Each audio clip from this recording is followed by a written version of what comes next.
this there's quite a few things I'd love to talk about today. Don't know how much time I can fit everything in. Um, First, I love everybody that comments to my channel, even if you disagree. Clearly, it's a circle of people that are looking for answers to, you know, what the hell's going on? A lot of things don't seem to be working, a lot of things seem to be not so true. So we're just in the process of trying to figure things out. Sometimes conversations get in disagreement, but we're all after trying to find that agreement.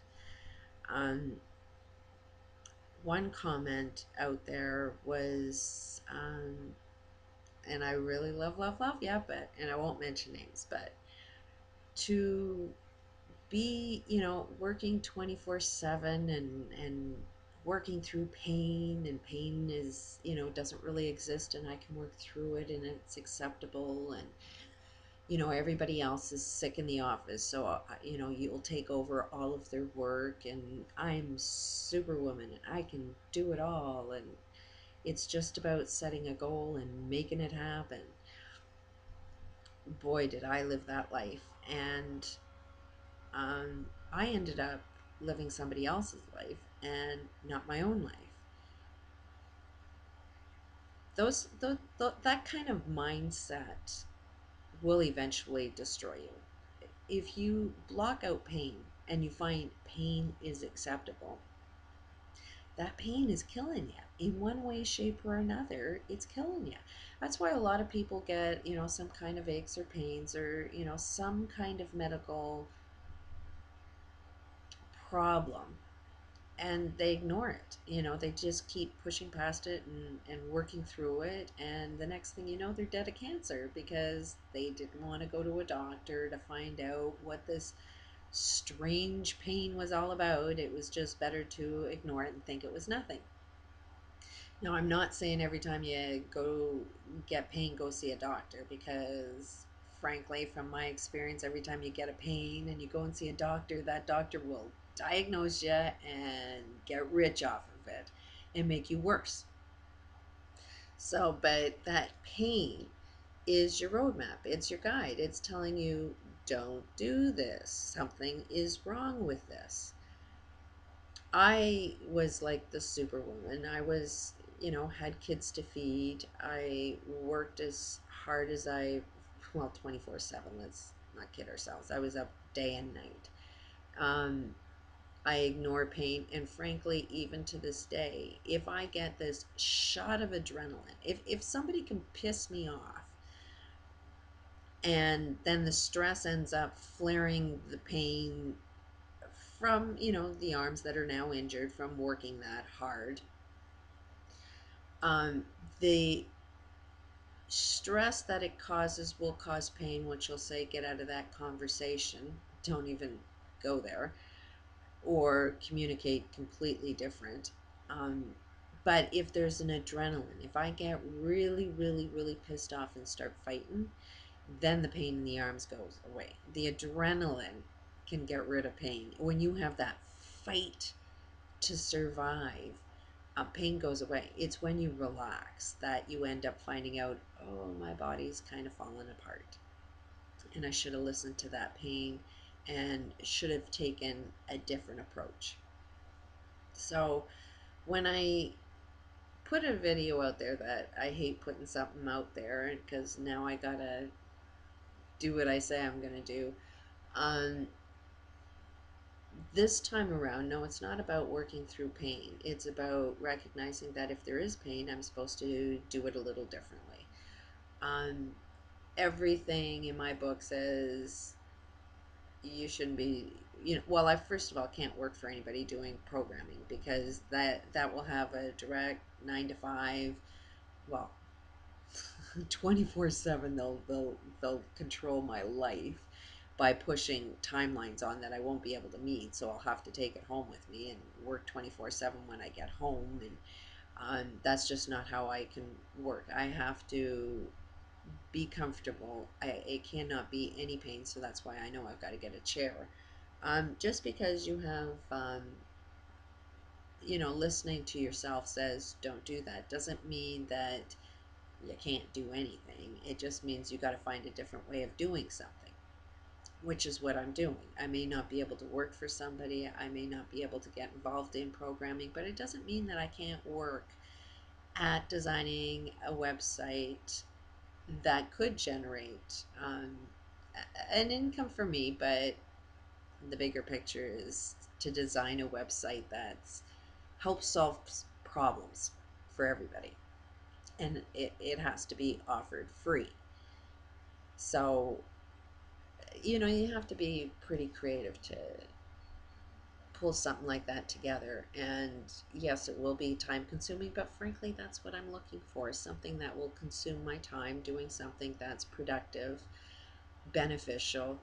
um, Said all along, I don't really care whether I fail or not. That's kind of the deal, is do something at the risk of failing. And it's, if I fail enough, then eventually I'll be successful. So um, it's just, there's lots of times in my life that I try new things, and I don't put too much thought into it. I just dive into that passion when that passion hits my heart. One of them was I wanted to host a talk show.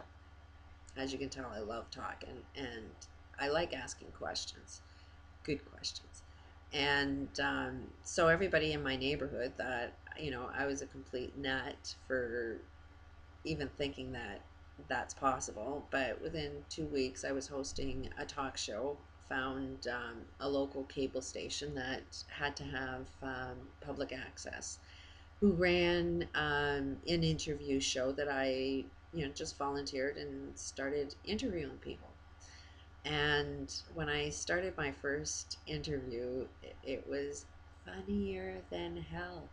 Maybe not to anybody else, but just to me, because I was the only one that knew what was going on in my head. But it was like I was supposed to interview this guy. I think it was like a 5 or 10 minute interview.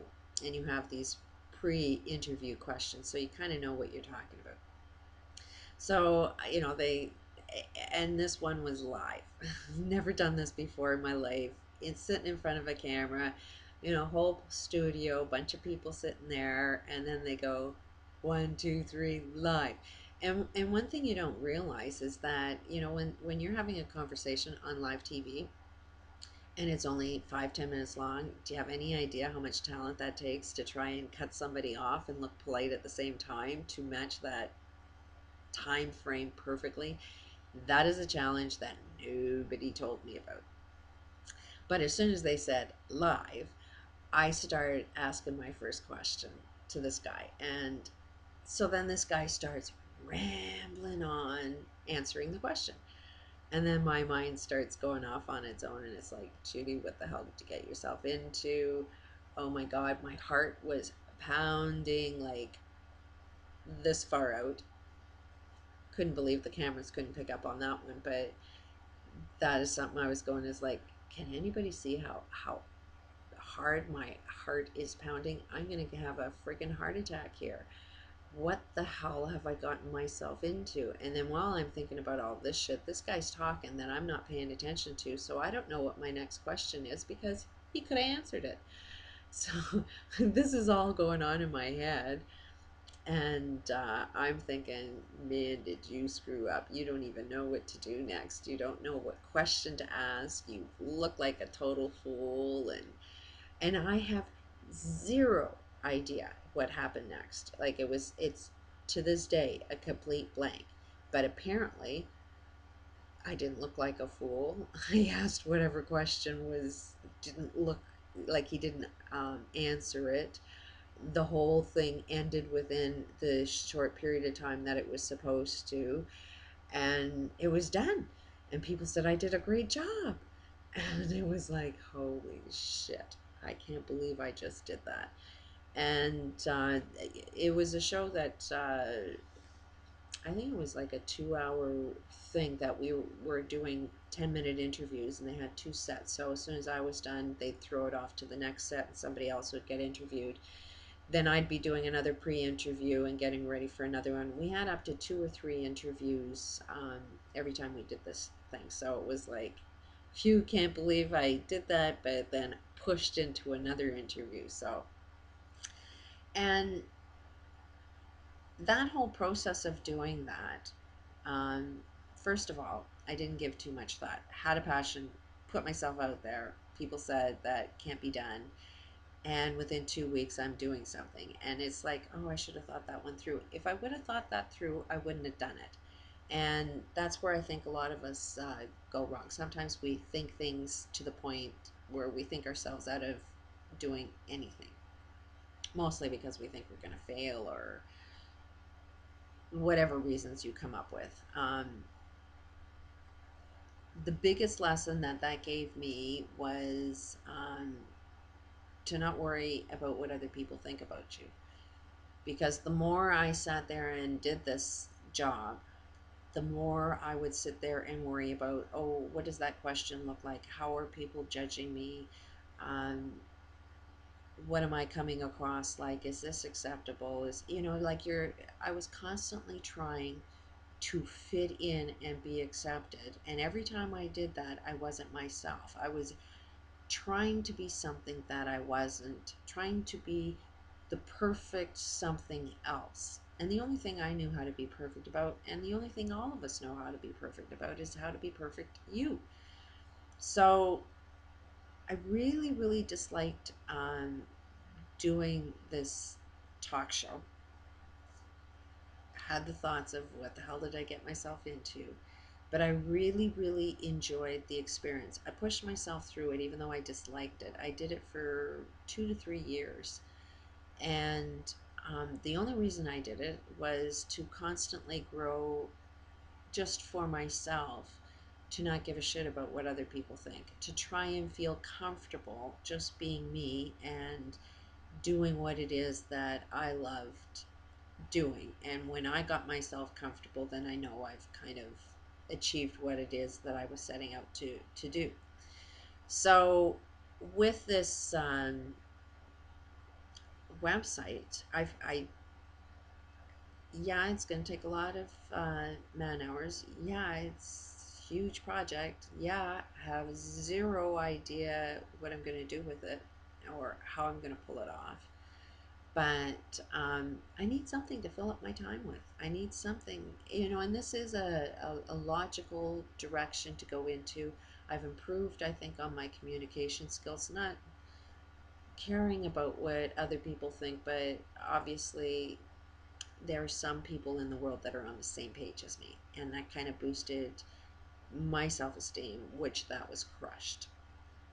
So that's where I have been, is trying to develop my own self-esteem, develop my own strength, my own belief in myself. And that's happened with YouTube. So thank you very much. And now I'm just going to take it to another process with this website. Peace out.